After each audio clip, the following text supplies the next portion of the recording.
Найдчтай инхүү мэндийн цэнхэр хадгаад илгэсэн сайн байна өвөр Монгол нөтрөлмийн маань ээлжид шин нэгэн дугаар өвөр Монгол орныгоо төв болсон Хөхотын үндэсний хүүхдийн чичирлэгээс та бүхэндээ мэнд айлтхан золгож байна. Нэрэж их бараа дээр хамгийн анхны одоо өртөө аяллаа эхлүүлсэн нүүдэлчний удмаар бид өртөө дамжин явсаар сайхан нөтрөлүүдэд та бүхэнд хүргэж байна. Тэгээд хүүхдийн чичрээ ирэхэд бол манай энэ өртөөний шин нэгэн хөтлөгч Улаанбаатар телевизийн оройн өдөө олон сайхан нөтрөлгийн хөтлөн явагдуулдаг анх хоёрыг та бүхэнд уулзах хэрэгтэй болно. За сайн байна. Сайхан юутай байна. За Монголоор тайван сайхан байна. Тэгээд энэ төрөнд Монгол ахын дүүсийнхээ амар мэндийг айлтхан мэдчлээ. Мөн сайн байцгаана уу хэмээн та бүхэндээ хүндэтгэн одоо мэндийн цэнхэр хадаг өгч байгаа маш их баяртай байна. Би Монгол Улсын UBS телевизийн хөтлөгч анх баяр байна. Өнөөдрөөс эхлэн өвөр Монголын Монгол Одон телевизийн хамт олонтой тэр дундаа одоо дулаантайгаар хамтдаа энэ нэвтрүүлгийг хөтлөн өргөх болсондоо туйлаас баяртай байна. Би өвөр Монголд одоо 2 дахь удаага ирж байна. Тэгээд энэ удаад илүү дотнчлон танилцах зорилготой ирж байгаа учраас бүх зүйл сонирхон, шинэхэн, сонирхолтой байна л да. Тэгээд дан ялангуяа хамгийн ихнийхээ нэвтрүүлгийг сайн байна өвөр Монгол нэвтрүүлгийн үед 7 дахь дугаарыг инээдгээр дуухаар залгсан хүүхдийн цэцэрлэгээс бэлтгэн хүргэх гэж байгаадаа маш их баяртай байна. Тэгэлгүй яг хөө энэ хоёрын хувьд бас томилтын хугацаанд бас очихдоо чамд бас сонь сайхан зүйлийг зөндөө дээрсэн байгаа. Тэгээд Монголын одоо цагаан талхай зүгтаа бичнэ АЭ-ийг сурдаг юм бол энэ удаад энэ хоёр бус чаваад анх хоёр ирээд ийшээ АЭ болж байгаа. За тэгээд хүүхдийн цэцэрлэгтэй танилцъя. Манай өвөр Монголын үндэсний ирээдүй энд байгаа. За тэгээд үзэгчдээ бүгд хамтдаа орцгоо. Хөхотод нийт 128 цэцэрлэг үйл ажиллагаагаа явуулж байгаагаас улсын 3.1% цэцэрлэг Монгол үндэсний хүүхэд багчуудаа хүлээн авч байна. Бидний өнөөдрийн зочлон ирсэн Хөхотын үндэсний цэцэрлэг нь 1982 онд байгуулагдсан сургалт хүмүүжлийн ууган цогцлбор төдийгүй өвөр Монголын өөртөө засах орондоо хамгийн том тооцогддог юм а. Тус цэцэрлэгт өнөөдрийн байдлаар 1-6 насны 600 гаруй хүүхэд суралцж байна.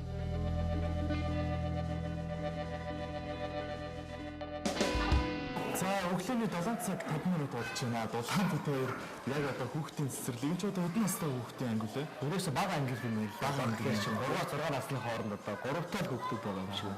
Хэдэн настай чи? 4 настай уу? 5 настай. За. Хүн байгаа маань тэгээд. Тэгэд хүүхдүүд маань өглөө босоод ээж аваараа хөргүүлээд цэцэрлэгээ дөнгөж орж ирэнгүүтээ өглөөний цагаа уудаг юм уламжлалтай юм байна. Тэгээд бүтээр бас хүүхдүүдээ 4-5 настай хүүхд суудаг энэ сандал дээр суудсан. Стаач энэ сандал дээр ч одоо бүтээр суудаг байсан шүү дээ. Тийм ээ харин. Тэр их сайхан дурсамж сэргсэн хүүхд насандаа эргээд очсон юм шиг сайхан мэдрэмж яах аргагүй төрж байна. Дулаанаа би энэ хүүхдүүдээ өглөөний цагаас нэг ууж амсаж идэж үзмээр санагдах юм болох уу? Болно ч л бүр чамд бас нэгэн тавьсан байгаа. Тэгээд жочин багшаа цаа уугаараа гэд хүүхдүүд хэлээд байгаа шүү дээ. Харцан хэлээд байгаа. Тэгээд цаагаа уухад өөрийн хүүхдээ цамцаа өмсгөж өөрийн хүүхдээ цаасанд битсэн шинэхэн мөртэй хүүхдүүд ч тэгээд чинь бүр үдчихээс за Ном төрөөс орж ирэхэд энэ сандал дээр суугаад хажууд нь хамтдаа өглөөний цагаа уухаас суусан хүүхдүүд их гайхаад байна. Би нэг ингэж өөрөөс тогтож байгаа багш яагаад энэ үргээд гайхаад хүүхдүүдийг сонирн байгаа болтой. Тэгээд Хөхотын үндэсний хүүхдийн цэцэрлэгийн өглөөний цаг ингээд ууж үзэж байна.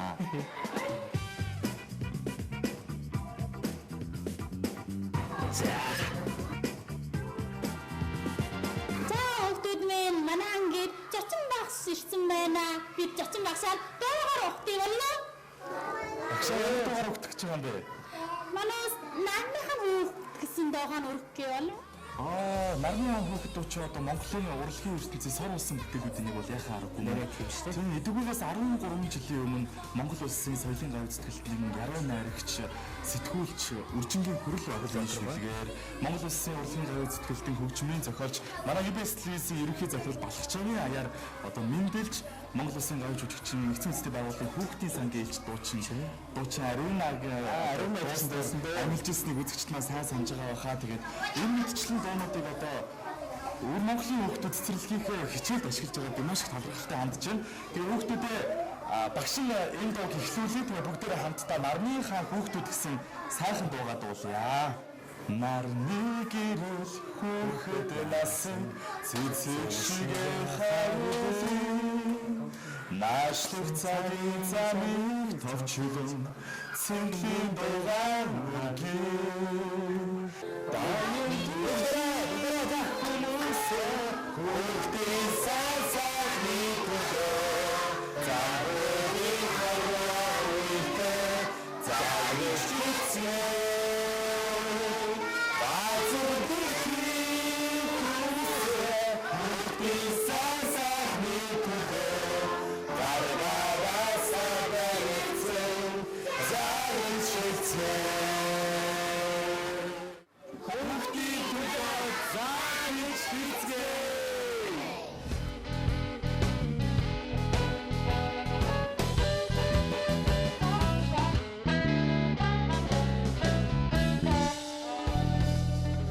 Бүгдээ толгоон дээр ирсэн ингээд энэ савыг ингээд тавиад малгай шиг хэрэглээд болохоор ингээд ямар сонир малгай өмсөж яваад байдаг юм бол гаахад бисэж ийж сайлын сав байсан. Сайлын хүнд байсан. Тэгээд энэ сайлын саваа ашиглаад тоохгүй бүхэл бүжиглэх гэдэг ингээд байж байна. Яасан манай хөхөт юм одоо бүхэлдээ дамд болсон сүү саадын их хөсөр болсон одоо сүүгийн хот гэдэг шүү дээ. Тэгэхээр ингээд саадын бүжиг одоо манай дунд ангийнхан бүжиглэх юм байна. Сая тэгээд нөгөө одгоогийн бүжгийг нөгөө их ангийнхан бүжиглээд дууссан. Дараа ангийнхан бас дараагийн бүжгээ бүжиглээ хүлээж аваад юм шиг байна. Яг энэ хөхөтийн Монгол үндэсний хөгжлийн цэцэрлэгт болохоор Японы, Европын одоо яг энэ боловсролын системийн дагуу хүүхдүүдийг сургууль хүмүүжүүлэхийн хичээлүүдийг ордог юм байна. Энэ хүүхдүүд болохоор одоо Японы системээс сургалтын дагуу явж байгаа юм байна. Тэгээд дотроос Европын хичээлүүд ингээд орж ирсэн. Эндээс үзэх юм бол Японы, Европын, Хятадын, Монголын энэ одоо дөрвөн том их гүрний их улсын боловсролын системүүдээс аль нь хэрэгтэй юм бэ, аль нь чухал юм бэ гэдгийг нийлүүлж байгаа. Өөр монголчууд өөрсдөө яг энэ боловсролын систем даны ялангуяа цэцэрлэгийн ангийн хүүхдүүд юу сурвал илүүтэй ашигтай, илүүтэй өргөж явагдах юм бэ гэдгийг тэр дундаас онцлогоо гаргаж авах гэдэг шиг. Яг гол нь одоо бие даах чадвар. Энэ дундаас хүүхдүүд аав ээжтэй нэг дараас болохгүй. Ажилтны аав ээж ажилдаа яар хоорондоо өөрөө уус үндэстэй өчөөргөн хүүхдүүд нь бие даагаад өөрөө хүн болж тормж байгаа. Энэ бүх зүйлийг харж байгаа. Ошаан тэгшээ. За. Яургөргий. За. За бүжиг хэлээ. Хөх хотын үндэсний цэцэрлэг үүднээсээ эхлээд л өв уламжлал, ёс заншлаа хүндлэн дээдлэх сэтгэхүйг бий болгох үе зорчин, хичээлийн танхим, сургалтын материалын баазыг бүрдүүлж өгсөн байлаа. Түүнчлэн хамгийн их сэтгэлд хүрч нутаг орондоо хэрэгжүүлмээр санагдсан ажил нь эцэг эхчүүд цагт баригдалгүй хүссэн үедээ хүүхдээ авчирч, хүссэн цагтаа хүүхдээ цэцэрлэгээс нь авч болох тогтолцоо байсан юм а. Заавалчтай ингээд манай цэцэрлэг нэвтрүүлэг ингээд үргэлж ирсээр байгаа гадаа гарч хүүхдүүдтэй наран суугаад хөдөө амьдралын сайхан дурсуулсан чон хураг шүрэг тоглоомын одоо их бэлэн болцсон байна. За тэгээд одоо хонь сэргээ хамгаалаад би одоо өмнөд байж байгаа шүү дээ. Манай хүүхдүүд араас ингээд загцсан үлээр ингээд хөөрхөн хураг шиг байгаа юм шүү дээ. Улаан авахчнуудаа сайн хамгаалж өгнө. Сайн. Би одоо чонны дүр тоглож байгаа. Тэгээд бүгд шүүрэн хамгийн артлаас нь тэгээд манай одоо сүргийн хамгаалагч манай одоо тэгээд хэрсэн хамгаалж чадах юм гэдэг хүүхдүүд. За тэгээд одоо хүүхдүүдийн төлөө сайн санууллаа заа гэж хэлсэн. Тэгээд хэлэхдээ биш хийж гүйцэх хэрэгтэй гэж одоо гүйцэж хийлэндээ чон авгаа бас найр хаяа шүү. Тэгээд би одоо нэгд чон олцсон юм чи тэгээд аль болох олон хон шүүхийг бодсон шүү дээ. Ингээд бүгдээрээ тоглоом эхэлцгээе. За тэгээ манай хүүхдүүд бэлэн болсон би асуух. За тэгээ. За хүүхдүүдээ бэлэн болсон уу?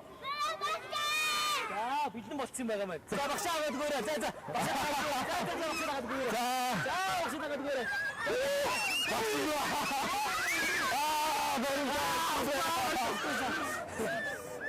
Чин хонь сэрүүч дансарч байна шүү дээ. За нэг өрөө бас.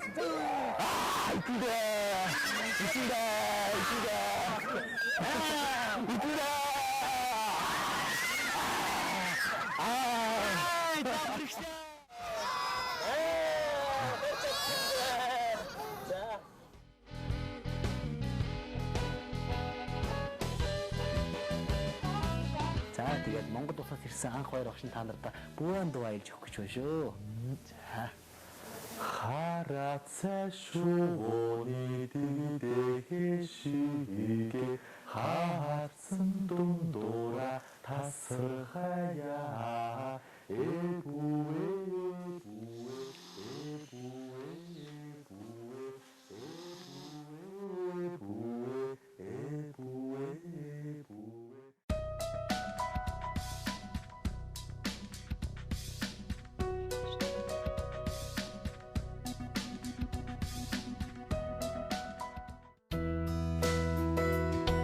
монголчуудын уламжлалт тоглоом наадгаан нүүдэлчдийн амьдрал ах үед тулгуурласан тоглох аргын хувьд төгс боловсрсон оюуны чухал соёлын өв билээ.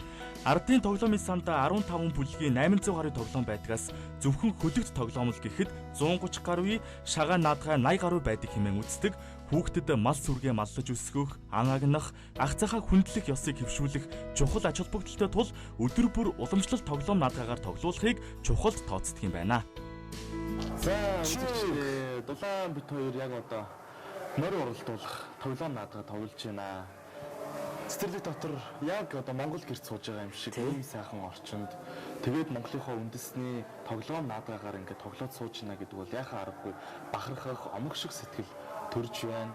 13 дугаар зууны үеэс эхлэн монголчууд бид нэр шаагаарнаадж хэлсэн гэж үзэхлээр энэ бол яхаа аргагүй түүхийн хувьд ч тэр олон зууныг олон жилийг ардаа үзсэн нүүдэлчин мал аж ахуйтай хамтдаа хөгжиж ирсэн ийм сайхан тоглоом наадгаа болох нь гарцаагүй юм аа.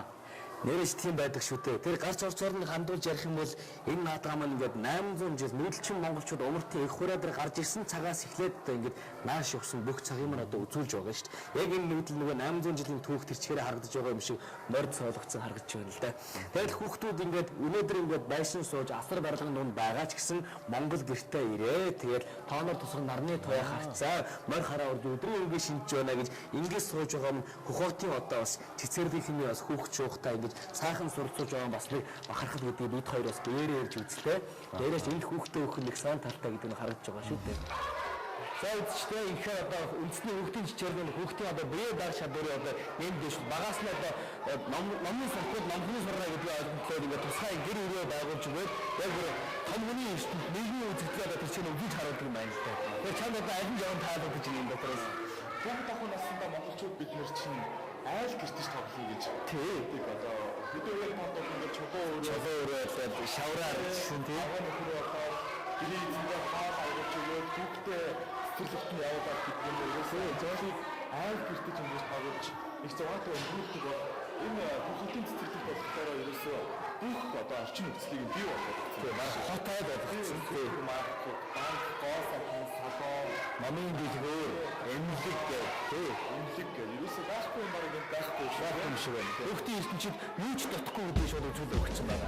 13200 м2 талбайтай цэцэрлэгийн бүхий л анги танхим сургалтын орчин арга барилтай танилцсанаа гэвэл нэвтрүүлгийн маань цаг хүрэлцэхгүй тодорхой. За өнөөдөр бид Монгол үндэсний хүүхдийн цэцэрлэгтэй танилцж бүтэн нэг өдрийн туршид нэвтрүүлэг бэлтгэлээ. Эндээс суралцаж үлгэр жишээ авч болох үс маш олон жишээнүүд нүдний өмнө илхэн байлаа. Тэр дундаас хүүхдүүдийг бага ахуй насаас нь эхлэн нүүдэлчний соёл иргэншилтэй, малчин аж ахуйтай ойрхон байлгаж танилцуулах үүднээс орчин тойромтны Монгол гэр таван хошуу мал гэд баг музей үзүүрүүдийг тавьж өгсөн нь яхаа аргагүй оновчтой шийдэл болж өгсөнийг дуулахын зүйтэй болов уу гэж бодож байна. Өнөөдөр үзэгчид та бүхэн одоо дулаан бит хоёртой хамтдаа Хөхөтийн Монгол үндэстний хүүхдийн цэцэрлэгтэй танилцж яг ямархуу орчин нөхцөл хүүхдүүд сурч боловсроод байна гэдгийг нүдэрээ үзсэн. Энэ бүхний төлөө ердөө жил одоо нэг хүүхэд 69 яаны төлбөр төлөхөд ийм хураамжтай байдаг юм. 69 яаны төлбөр одоо Монгол мөнгөөр 20 мянган төгрөгөөр та хүүхдийнхээ жилийн төлбөрийг төлөөд улсын цэцэрлэгт нь явуулах боломжтой байдаг юм байна. Тэгэхээр өнөөдөр Дулаан бит хоёр Хөхөтийн үндэсний туршилтын сургууль дээрээс үзэгчид та бүхэнтэйгээ мэдчилж байна. Ой, Монгол ирчүүд ирчихээ.